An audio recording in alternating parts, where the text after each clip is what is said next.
This video's essential question is, if you could have a personal assistant right now, what is the number one thing that you would delegate to them? Please comment down below or email me at contact@lifechapters, that is 2 S's in the word chapters.com, and enjoy the video.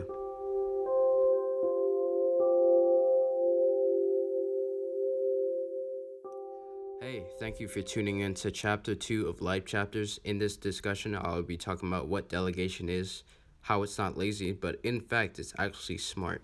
I will also be talking about the stigma behind it, and I will talk about how you should delegate. Delegation is the act or process of delegating or delegation. That doesn't really mean anything, but that came straight from Google, so I'm going to put it in my words. Delegation is the act of sharing or transferring over a task, a source of authority or responsibility to someone else.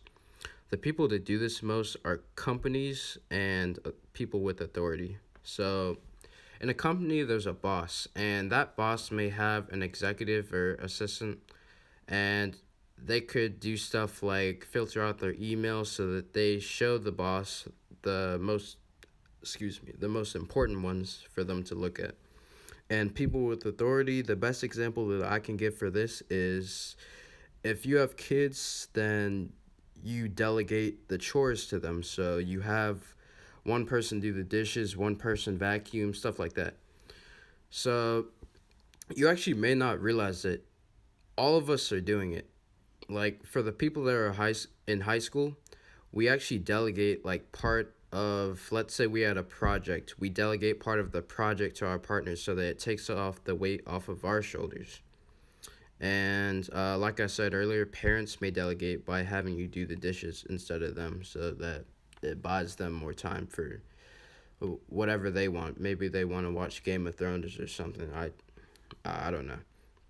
But I personally, I could use delegation in the future for video production. So I don't know. Right now, I like the editing process. I just love editing, and it gives me like what's the word? A sense of fulfillment whenever I edit. It just gives me a lot of joy. But maybe later down the road, I'll delegate the editing to somebody so that I can just do the audio part, which that'll buy me more time to maybe focus on the blog posts or just other stuff that I may want to focus on. And I got this idea of delegation from the College Info Geek podcast. I'll put their podcast in the description. Please go check them out. They're amazing. Would you rather have 10 people build your house or 5 people? Obviously the 10 people, because if you have 10 different people, you can delegate more to each person. Not more, but less. I just completely butchered that. So if you have 5 people, you'd have to delegate more to those individuals. But if you have 10, then it's less work on those individuals. That's what I meant to say. There are honestly many reasons on why you should delegate. The first one, I think, is it develops a strong relationship between you and the person that you're delegating to. So in order for you to delegate to this person, you have to trust them. You have to trust them on multiple factors. The first factor is that they actually do the job. The second one is that they do a good job, the quality of work. You should trust them, but make sure you verify that they're actually doing the work. You can verify by having some sort of system. They can either self-report their progress, or you can just go and ask them. By self-report, I mean let me give an example. So if somebody were to write a blog post once a week, you could have that person self-report their word count every other day, so that you can make sure that they're progressing on that blog post instead of just sitting at home and doing nothing. If you don't have a verification system, then you never know what they're doing. They could just be wasting your money if you're paying them at all, and just taking your money without actually doing the work. So make sure you verify that they're actually doing it. The second reason I think that delegation is amazing is that it literally buys you more time. Like I said earlier, would you rather have 10 people build a house or 5? If you have the 10 people, it'll most likely get done faster, hopefully, than the 5 people that are building the house. And you can also use that time to chase personal goals like I am right now. I'm recording this video, obviously. And the next reason that I think that delegation is amazing is that it makes the person that you're delegating to feel better.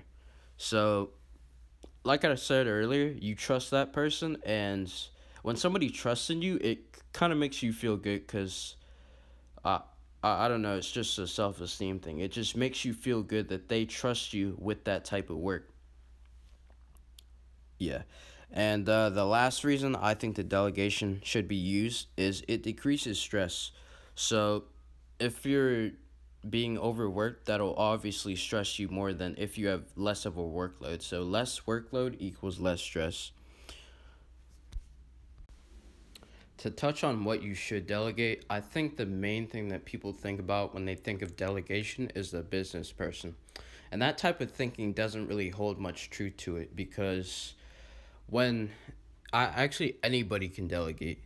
It can be like a 9 to 5 person, it can be a school teacher, it can be just an entrepreneur, it can be anybody. Anybody can delegate. The first type of thing that you should delegate are simple errands and tasks. These can be things like cleaning, going to the grocery store. That's actually a huge one because going to the grocery store requires a lot of energy and time that you could be using towards chasing your personal goals or something else. And the next type of thing that you should delegate off to somebody else are routine tasks. Routine tasks are something that you do every single day that don't necessarily provide you with any value, but pretty much have to get done.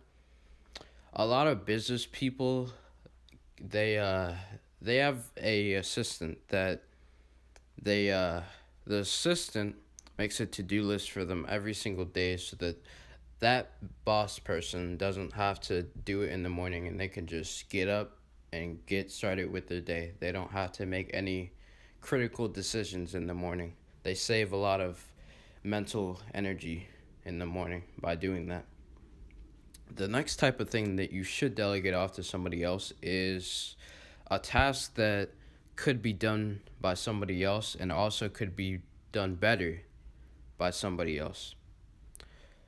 I think the main reason that people don't delegate is because they have this DIY mentality that says, "Oh, I can do a better job than anybody else can," or just something along those lines. This can be like video editing, actually, for lack of a better example. Video editing, the person could think, "Oh, why would I pay somebody else to edit for me when I can simply just download some editing software and just do it myself?" While that may be like good at some time, but sometimes it's just better to let a professional do it because there's a reason why they're called a professional in the first place. They they have lots of hours of experience in that profession for a reason. The last thing that you should delegate it off to somebody else are tasks that aren't interesting to you but may be interesting to somebody else. If you made it this far in the podcast, I love you so much and thank you for listening. In this podcast episode, we talked about what delegation was, why you should delegate, what you should delegate, and we talked about the stigma behind it and the importance of dropping your ego when delegating. I personally might actually get a personal assistant when I get older because of all the research that I've done, and I've seen all the benefits that you can get from delegating off to somebody else. And I think that covers everything that we talked about. Thank you for listening. If you wish to contact me, please email me at contact@lifechapters, that is 2 S's in the word chapters.com. You can get the show notes in the description. And once again, thank you for listening, and I hope you have a good day.